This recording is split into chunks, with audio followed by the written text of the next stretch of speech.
এখন আমরা কয়েকজনে বলতে পারবো যে আমার স্ত্রীর উপর আমি খুশি আছি? অনেকেই বেঁচে।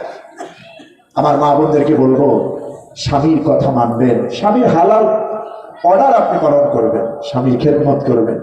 টাকাওয়ালার মধ্যে সুখ হয় না, গরিবের মধ্যে সুখ থাকে বেশি। আমি ঢাকার শহরে খুতবা দেই, পল্লবীতে, আপনারা যারা এখানে এসেছেন এর কয়েক গুণ বেশি আসে আমার মুসল্লি জুমার দিনে, আলহামদুলিল্লাহ। সেখানে আমরা খবর রাখি, গরিবদের মধ্যে, কোটিপতির মধ্যে, শিল্পপতির মধ্যে শান্তি না, শান্তি ভেঙে পালায়া যায়। কারণ স্বামীর কথা স্ত্রী শোনে না, সন্তান বাবার কথা শোনে না, মায়ের কথা শোনে না, ঠিক কিনা? শুনবে কি? সারা জীবন ইনকাম করছে হারাম পথে, গরিবদেরকে ঠকাইয়া, মানুষ ঠকাইয়া ইনকাম করছে, সম্পদের পাহাড় করেছে। এখন আর আল্লাহর রহমত তার মধ্যে নাই।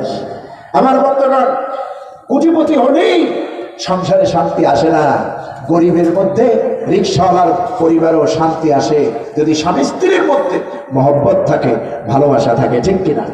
যদি স্বামী স্ত্রীর মধ্যে ভালোবাসা থাকে, মহব্বত থাকে,